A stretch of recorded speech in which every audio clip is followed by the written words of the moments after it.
আসসালামু আলাইকুম গাইস, আপনাদেরকে একটা দেখাই। অনেকে বিদেশের মাটিতে এটা দেখে, যারা বাংলাদেশে আছে এটা দেখেন।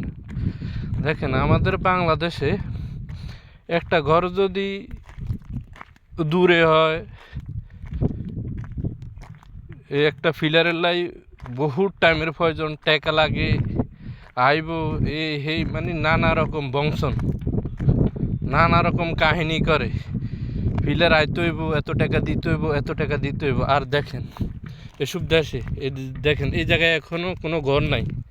দেখেন নিচে ওয়াদি এসেন কারেন্টের পুরা, এ দেখেন কারেন্টের কত মোটা কেবেল, সব রেডি।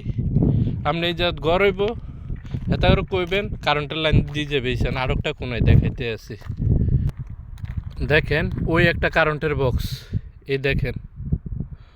অথচ আমাদের দেশে বহুত কিচ্ছা কাহিনী করে, আপনি ফিলারে হইসা লইব, হেয়ারে আনিন্য হইসা লইব, নানা রকম।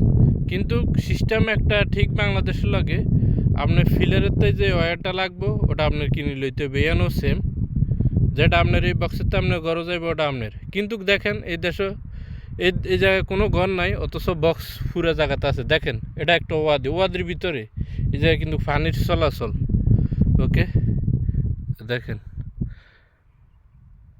অথচ পুরা জায়গাত সরকারে বক্স দিয়ে থইছে। আর আমাদের দেশে মানুষ বহুত পয়সা লাগে ফিলার আনতে। ওকে, আল্লাহ হাফেজ।